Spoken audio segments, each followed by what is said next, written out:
I often encounter many misconceptions about playing without nails, and so I thought I'd make a video discussing a number of them. The most common one is probably that you can't play loudly, that you can't project the sound.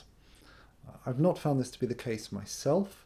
I've played in a number of spaces from small rooms like this to much larger spaces like churches, and I've not found any problems beyond the normal issues of the guitar being a quieter instrument, of course. And I mean, when you think about the mechanics of the guitar, the object is to make the string vibrate, which in turn makes the soundboard vibrate, and the more you make it vibrate, the more sound you get, essentially. And this is just as possible without nails as with. With nails, they do a bit of the work for you. Without nails, you have to push a bit more, maybe use a tiny bit more strength, but the possibilities are essentially the same. And I mean, projection itself is or can be an unexpected quality. So a very loud guitar, or that is a guitar that seems loud up close, can actually in a large space not project as well as you might expect. Conversely, smaller bodied instruments, for example some delightful 19th century guitars, can seem softer, quieter up close, but actually have a remarkable projecting power. And of course there's the harp, a soft sounding instrument, but can be heard within an orchestra, can project very well, and of course is played without nails. There are accounts of many concert guitarists who played without nails, which shows that they certainly had no problems being heard. I've included a couple of quotations here, which I think are just wonderful and so interesting. 1963 review of Juan Mercadal. He has the widest range of dynamics of any guitarist we have ever heard. That's very emphatic. Mercadal was known as an exceptionally loud player. 1937 review of Francisco Alfonso. His diapason between fortissimo and pianissimo is extremely wide. A 1956 review of Manuel Cabello stated that he dominated the orchestra very easily, comparing him to a nail player who failed to balance with the orchestra as well. And I think part of the cause of this misconception lies with the conflation of brightness with loudness, that they're not the same thing. Which brings us on to misconception number 2, that you will lose tonal variety.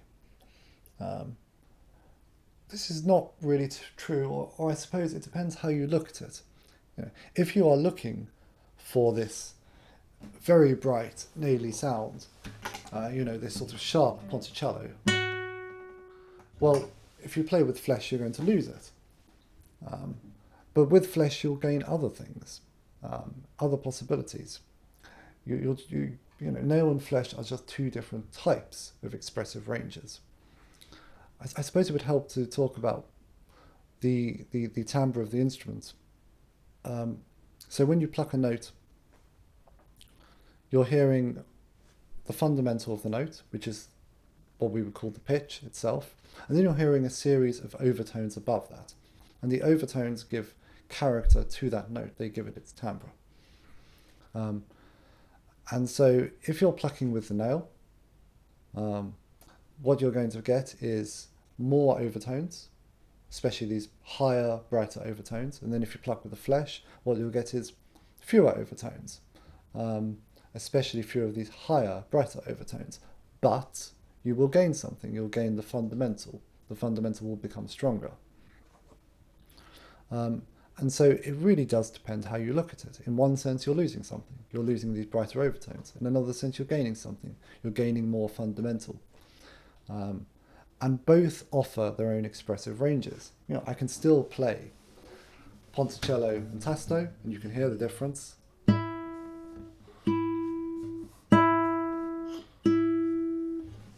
But of course, it's not the same as with nails.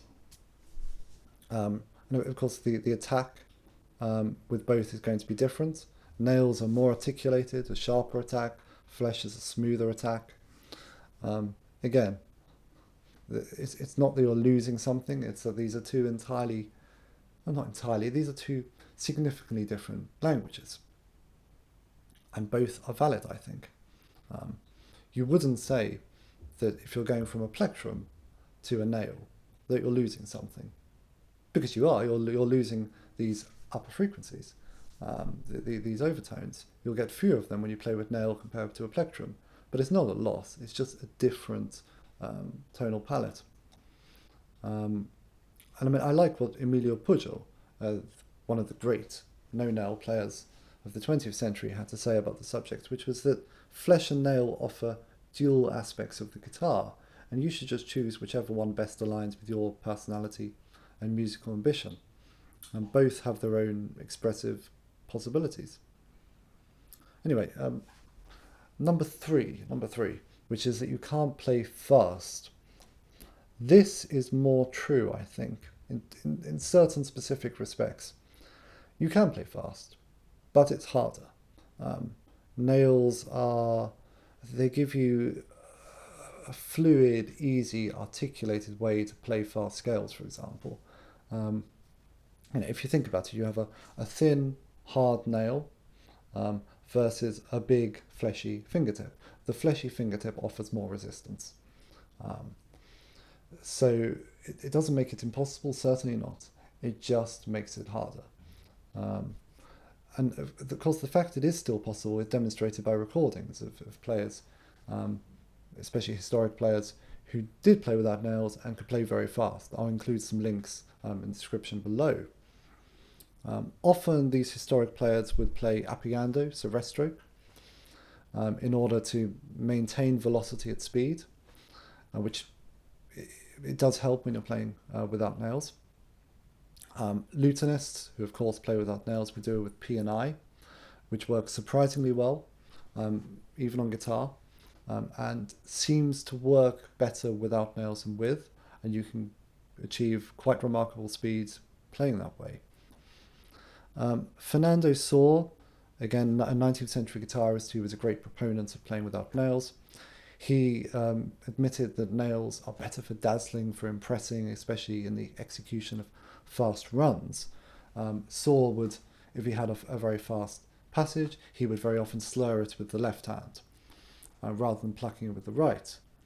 But Saw's right hand technique was very different to no-nail players in the 20th century, so it's a difficult comparison. Nevertheless, I have to say nails offer a more articulated and I suppose fast sound world. Flesh is different, it has a less prominent attack. I like both. Both have their advantages. In my ideal world, human beings, or guitarists at least, would evolve to have retractable nails, then we could have the best of both worlds. But until that happens, we've got to make a choice. So yeah, maximum possible velocity is easier with nails. With a plectrum, it's even easier actually. But we're talking about small differences at the highest ranges of speed.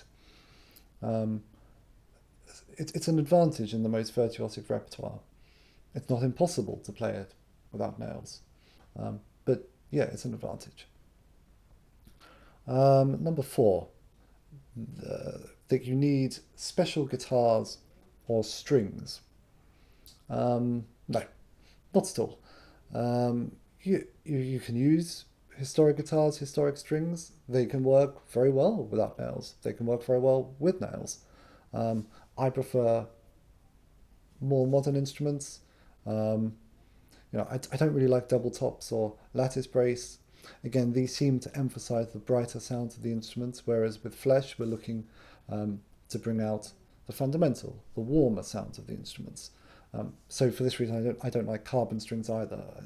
They don't work for me. I've not heard any no-nail players use them effectively. But normal nylon work wonderfully. And normal fan brace guitars, I've just got a 65 centimeter spruce fan brace guitar. Lovely, perfect. I actually like higher tension strings because I can push more. In terms of projection again, in order to get that volume, you need to push the string. So higher tension helps. Low tension can help with speed. Yeah, you have to make less effort, obviously, to pluck, so the speed is easier to attain. But more often, actually, I think low tension are an advantage with the left hand. They make slurs and vibrato much, much easier. For the right hand, the difference is less consequential for me. Um, some no-nail players prefer to have strings with a texture so that they can grip onto the string. Um, yeah, I like this too, but I have to say I'm not sure whether it actually gives me a physical advantage or whether it's just psychological. It feels comforting to have that texture there. I can play on smooth nylon strings. Plenty of no-nail players have in the past and do now. Um, but often there's a preference for this sense of grip at least, even if it's not the grip itself. Um, Misconception number 5, that your repertoire will be limited. No, not really. It will just sound different. Um, yeah, maybe there's an argument that certain very modern repertoire where the guitar is used like a percussive instrument. Um, so I'm thinking of, on the one hand, flamenco would be harder without nails. Not impossible, but it would sound different and possibly not as effective. And on the other hand, very modernist works, Boulet's Faber, where the guitar is used in this percussive, pointillist way, might not be as effective with the flesh. But otherwise, nearly everything is possible, I think. Um, when Tarragor cut off his nails, he went back to playing the exact same repertoire. For him, flesh was just a better realization of this ideal sound he'd always been striving for. Um, Sometimes very virtuosic repertoire will be slightly harder without nails, um, just because it requires more stamina and strength. The nails are a tool which make things easier, as I said earlier. But it's sort of like the difference between low and normal and high tension strings. The same music is possible on a high tension string or a normal tension string, but it will be easier on a low tension string. But in some respects, I think flesh is actually easier or more natural. I find this with romantic repertoire, again, the sort of Tarragor repertoire. It flows wonderfully without nails. The fact that the attack is smoother makes things easier, for sure. Um, so misconception number 6, we're nearly there. You can't play tremolo. Um, this one is very easily disproven by the fact that Tarragor, I think, is sort of the player we most associate with tremolo. When he cut off his nails, he went straight back to playing tremolo. And all his students who play without nails um, play tremolo very happily. Emilio Pujo talks about playing tremolo. Very oddly, he would play it all appiando, all rest stroke. Pujo would also play arpeggios, all rest stroke, and most of his students would.